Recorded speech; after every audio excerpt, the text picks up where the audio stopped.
Welcome back to CBS This Morning. The rapidly deteriorating situation in Syria is directly affecting all of its neighbors, including the Kingdom of Jordan.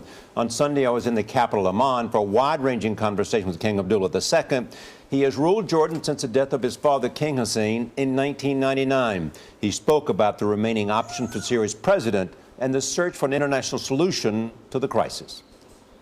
I still think there's hope, but what I'm worried about, the longer we take to find a political solution, and the more the chaos continues, then we may be pushing Syria into the abyss. So my point of view is let's move as quickly as possible. I mean, conference after conference is great. International forums where we get the Russians and Chinese involvement is fine, but we can't afford the time. You know, we're great at politicians trying to get people together at international conferences, but there's a reality on the ground that's catching us up, if it hasn't already. And what is the abyss? The abyss is complete and utter civil war, which will take us, I think, years to come back from. What do you think is going through the mind of Bashar Assad? Well, that's a good question.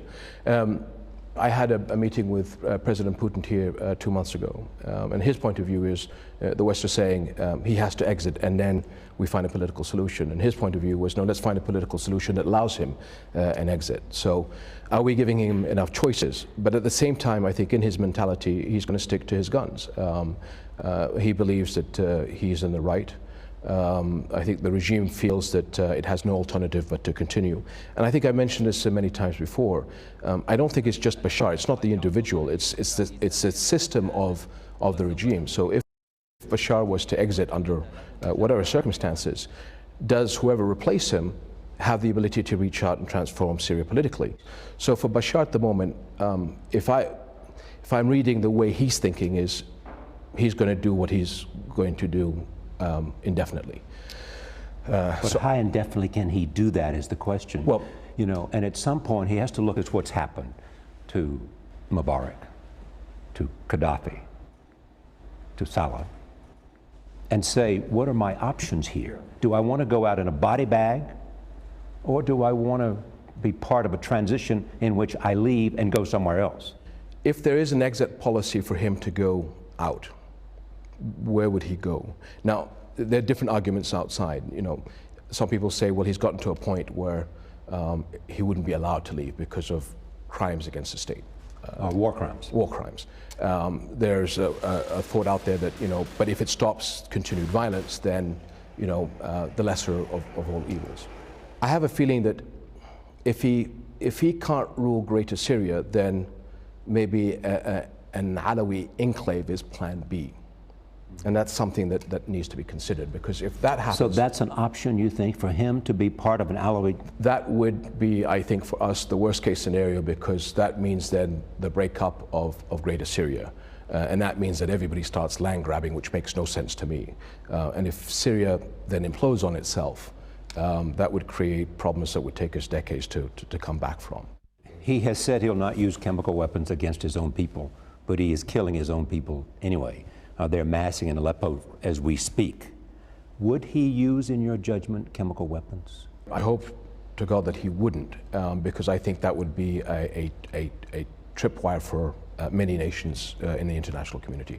Gaddafi's miscalculation was the use of his air force against his people. Now we are seeing the use of helicopters and to an extent aircraft that he is using against his people. And he's been fairly successful in using that. Chemical weapons is something that scares everybody.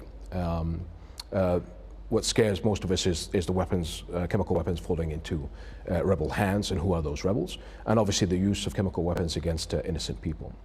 And so again, there's so many levels of attention against Syria. So as we're working on the political level, trying to find a solution, if he uses chemical weapons, is that the tripwire that all of a sudden the international community has to react? So I think he understands that, I hope he understands that would be a major miscalculation.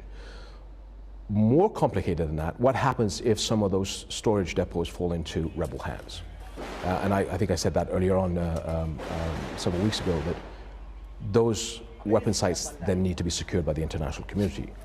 So immediately people have to cross borders of Syria to make sure that those weapons storage depots are you secured. suggesting that that might be a reason for an intervention by outside forces?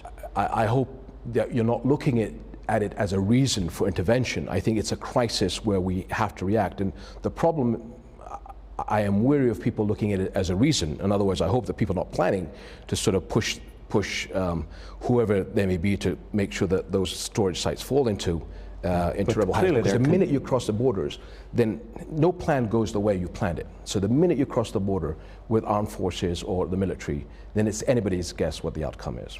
So how long can Assad hold power? King Abdullah feels the answer lies in basic economics.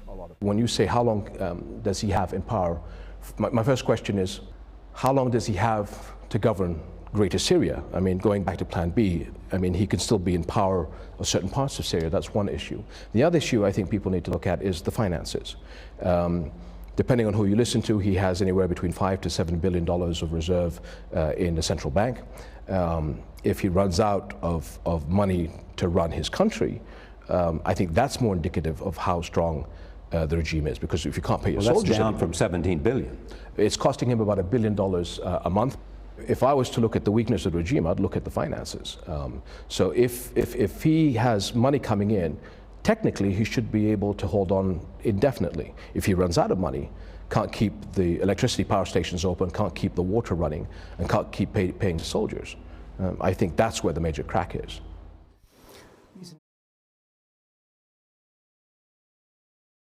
Thank